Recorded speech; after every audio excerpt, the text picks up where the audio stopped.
নমস্কার বন্ধুরা, আমি আশা সলসা চ্যানেলে আরেকটি নতুন পর্বতে তোমাদের সবাইকে স্বাগত। আশা রাখছি তোমরা সবাই ভালো আছো, আমিও খুব ভালো আছি। তো আগের পর্বে দেখলে দাদার বাড়ি পুজো হয়েছিল, তো তারপর নেক্সট পর্ব আজকেরে, কারণ আজকে আমি যাচ্ছি মাসির বাড়িতে। তো রাত্রিবেলা আমি গেছিলাম পুজো বাড়ি দাদার বাড়ি থেকে ফিরেই। তো ওখানে আমি কোনো ভিডিও করিনি, কারণ সন্ধেবেলায় গেছি, শুধু একটু সিন্নি প্রসাদ খেয়েছি, বাড়ি চলে এসেছি। তো আজকের মেন পর্বটা, তো আজকের মাসির বাড়ি খাওয়া দাওয়ার নেমন্তন্ন আছে আমাদের বাড়ির সকলের। তো মা সকাল সকাল কিন্তু উঠে চলে গেছে মাসির বাড়িতে, আর আমি আর বাবু যাবো দুপুরবেলা, কারণ মা চলে গেছে, বাবু কাজে গেছে, আর বাড়িতে মুরগি আছে এবং বাড়িতে কাজবাজগুলো সেগুলোও তো করতে হবে। তো সেই জন্য আমি থেকে গেছি, মা চলে গেছে, মা গিয়ে ওখানে একটু কাজবাজ করবে। তো ওখানে মাসিরা এসছে, মা বোনরা এসে সবাই আসছে, আমারও মনটা ছটফট করছে, মনে হচ্ছে কখন যাব কখন যাব। তো যাব দুপুরবেলা মাসির বাড়িতে। তো আজকের পর্বটা এখান থেকে শুরু করছি। সকালবেলা ঘুম থেকে উঠেই তোমাদের না আমার একটা জিনিস দেখানোর কথা মনে পড়লো। তো তোমাদের সাথে আমি আগে কথাটা বলে নিই, তারপর তোমাদের গিয়ে দেখাবো। বেশ সুন্দর জিনিস, তোমরা আমাদের সুন্দরবনে এরকম দেখতে পাবে। তো আজকের পর্বটা এখান থেকেই শুরু করছি, আশা রাখছি তোমাদের পর্বটা খুব ভালো লাগবে। তাই বন্ধুরা, পর্বটা প্রথম থেকে শেষ পর্যন্ত স্ক্রিপ্ট না করে দেখো। আর যদি চ্যানেলে নতুন হয়ে থাকো তাহলে কিন্তু অবশ্যই চ্যানেলটাকে সাবস্ক্রাইব করে আমাদের পাশে থেকো। তো যেটা দেখাবো তোমাদের আমি বললাম, তো সেটা আগে পুকুরের কাছে গিয়েই তোমাদের দেখাচ্ছি। পুকুরে মাছ কেমন সকালবেলা সারিবদ্ধভাবে ভাসে খেলা করে, সেটাই তোমাদেরকে দেখাবো, চলো। তো বন্ধুরা, সকাল সকাল ঘুম থেকে ওঠার পরেই তোমাদেরকে আমি পুকুরে মাছেদের একটু খেলা দেখাচ্ছি। দেখো পুকুরে সারিবদ্ধভাবে সব মাছগুলো একসাথে ভেসে কিভাবে খেলা করছে এই রৌদ্রতে, বেশ ভালো লাগছে দেখতে, তাই তোমাদেরকে একটু দেখালাম।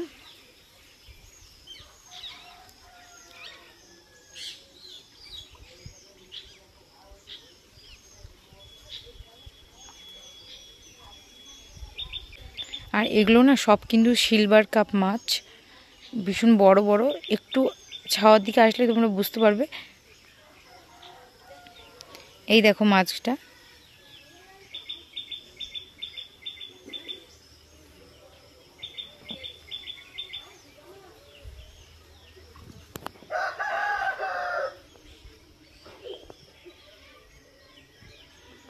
আমি দাঁড়িয়েছি, আমাকে দেখেই ওরা আবার ঘুরে গেল। দেখো দেখবে একটা জিনিস,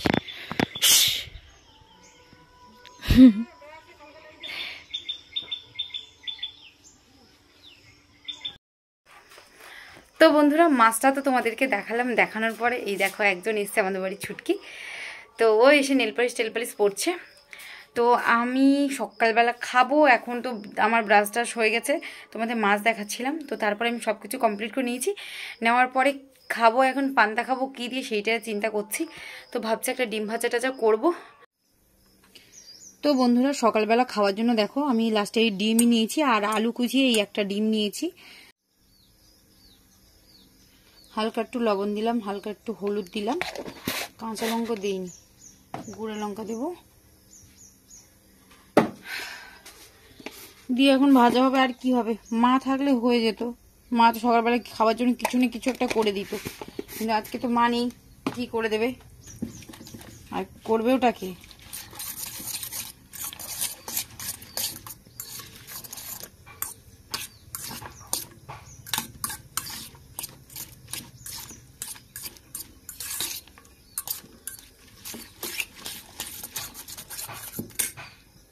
এদিকে আমি তাওয়াটাও বসিয়েছি, এই যে তাওয়াটা গরম হয়ে গেছে, এবার ডিমটা ফটাফট ভেজে নিই।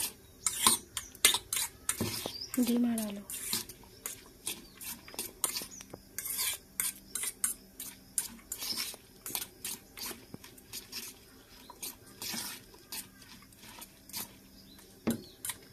সুন্দর কাটতে।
এই দেখো আমার আলু ভাজা, আলু ডিম ভাজা একদম কমপ্লিট। আর একটু সুন্দর লাগার জন্য হালকা করে একটু লঙ্কা দিয়ে দিয়েছি।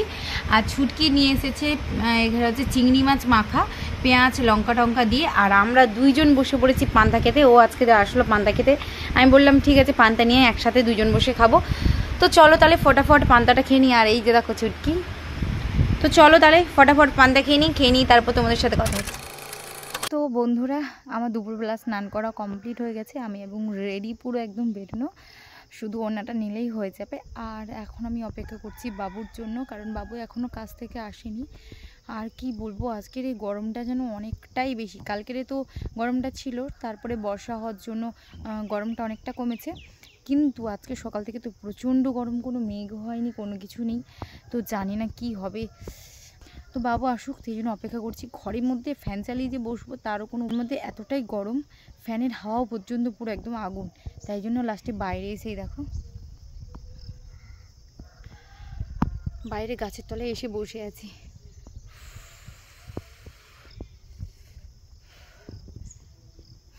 2000 years later. 3 বোন কাড়াকাড়ি করো।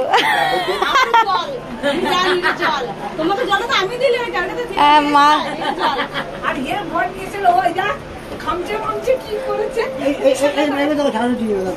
ওই দেখো সে একটা করে দিয়েছে, দেখছি ঝাড়ু দেবে, ঝাড়ু দাও, ওই দাও দাও। ওরে কি গো, বেরা মুখ বের কর, মুখ বের কর। ওটা আমার ছোট বোন। আর বইয়া বর্ষা কই, বর্ষাকে মুখ বের করতে বল, বল জানলা থেকে একটু মুখ বার করো তো। নিজের বিষয় নিজের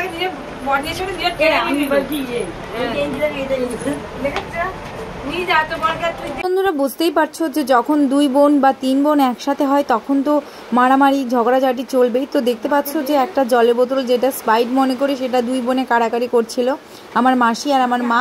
তো তারপরে একটু ওই ভাইটাকে নিয়ে বেড়াতে গেলাম, একটু ঘুরে ঘুরে একটু ভিডিও করছিলাম, করে এসেই তারপর খেতে বসে গেছি।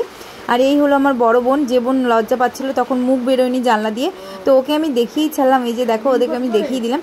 তো আমাদের কিন্তু প্রথম পাতের ডাল দিয়ে দিয়েছে, আমরা সেটাই দিয়ে খাওয়া দাওয়া করবো। এখন মিশুর সাথে কথা বলছি, তারপরে তো আরও আছে মাংস, চাটনি, পাঁপড়, অনেক কিছু। বলতে বলতে কিন্তু আমাদের মাংস দিয়ে দিয়েছে। আর এই যে দেখো আমি তোমাদের একটু দেখিয়ে খাওয়া স্টার্ট করে দিলাম।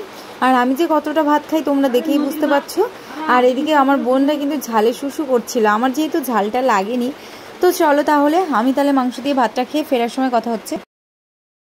তো বন্ধুরা বাড়ি চলে এসেছি, আর তোমাদের কি বলবো, উফ, আমার চোখ মুখ দেখেই তোমরা বুঝতে পারছো একদম অবস্থা খারাপ। তার কারণ মাসির বাড়ি থেকে খাওয়া দাওয়া করে ওখানে খুব আনন্দ করলাম, করেই যখন বেরিয়েছি একটা দুর্ঘটনা ঘটে গেছে। যখনই মাসির বাড়ি থেকে সাইকেল নিয়ে বেরিয়েছি তখনই হঠাৎ মাত্র কোথা থেকে একটা কি পোকা ফট করে এসে হাতে করে এমনভাবে কামড়ে দিল। এই যে দেখাচ্ছি তোমাদের, দাঁড়াও, এই যে দেখো, এই যে সাদা সাদা মতো হয়ে আছে এই জায়গাটা, দাঁড়াও, এই যে দেখতে পাচ্ছ এটাই। তো এত জোরেই কামড়েছে পোকাটা। তো এটা এখানে চুন লাগানো আছে আমার, তো একটা দোকানের ওখান থেকে চুন লাগিয়ে দিয়েছে। তো ব্যাপারটা হলো এত জোরে পোকাটা কামড়ে হঠাৎ মাত্র উড়ে এসে পোকাটা কামড়ে দিয়েছে। আমি তো সাইকেল ছেড়ে মা গো বাবা গো বলে কেঁদে আর সাইকেল থেকে পুরো পড়ে গেছি, গিয়ে রাস্তার পুরো তো পুরো কান্নাকাটি শুরু করেছি। মানে এত জোরে ফটাস করে এসে কামড়ে দিয়েছে, এত যন্ত্রণা করছিল আমার, পুরো সারা হাতটা পুরো যেন শিরাটা পুরো যন্ত্রণা করছে। তাই ওই পাশে একটা দোকান থেকে বাবু চুন টুন দিয়ে একটু লাগিয়ে দিয়েছে। তো এখনও পর্যন্ত প্রচণ্ড যন্ত্রণা করছে, আমি সহ্য করতে পারছি না, তাই ভিডিওটার কোনো কিছু করা হয়নি। তাই এসেই তোমাদেরকে একটু দেখাচ্ছি। তার কি বলবো, মানে এতটাই এখনও পর্যন্ত সে কামড়েছি দুপুরবেলা, তো এখনও পর্যন্ত এতটাই যন্ত্রণা করছে পুরো শিরাটা।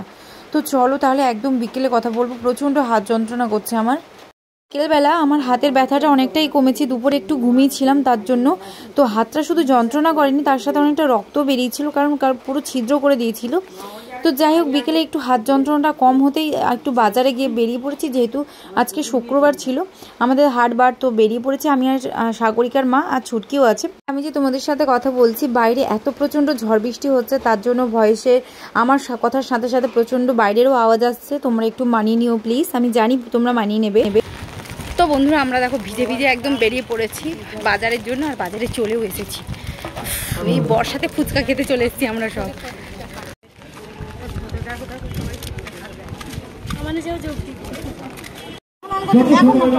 চলো না কাটি দেবো ছাতার মধ্যে। বর্ষাও আমাদের কিছু করতে পারবে না। এই বর্ষার যে অপেক্ষা করে আমরা 7টা সাড়ে 7টা অব্দি আমরা এই পথসভা চালিয়ে যাব। আগামী 1 জুন যে নির্বাচন, এই নির্বাচনকে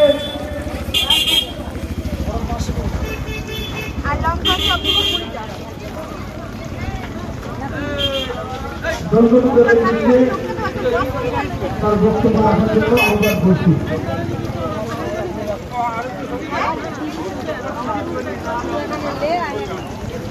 ওই টালির ঘরে, টালিগঞ্জে, টালির চারা, ওই পাঠশালা আপনাদের বাড়িতে যখন আসবে এক এক করে প্রশ্ন করে আমার আবাস যোজনার ঘরটা চুরি হলো কেন, একটা একটা করে প্রশ্ন করুন।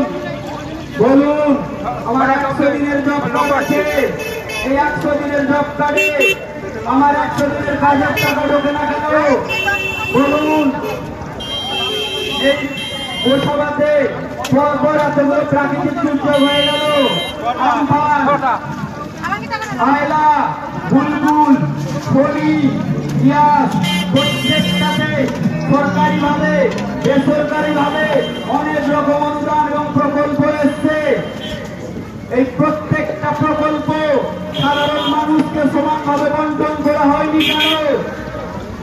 শুধুমাত্র টিএমসির নেতারাই পেয়েছে কেন? আর আজকের আপনারা ভোট যে চাইতে এসছেন, ভোটটা কাকে দেবেন সেটা ভেবে দেবেন। আজকের এই গোসাবা সুন্দরবনের একটি প্রত্যন্ত এলাকা।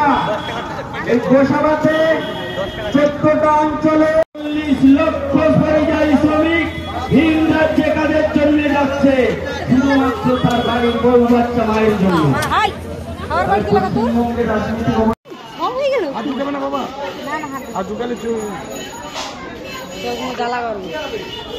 ঠিকই যাবে, ওই হালকা ঠিকই যাবে না, ওই পাক দুয়ারে না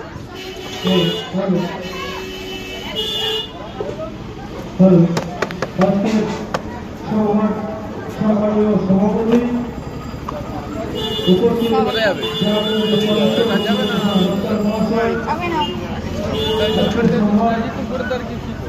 সম্মানীয়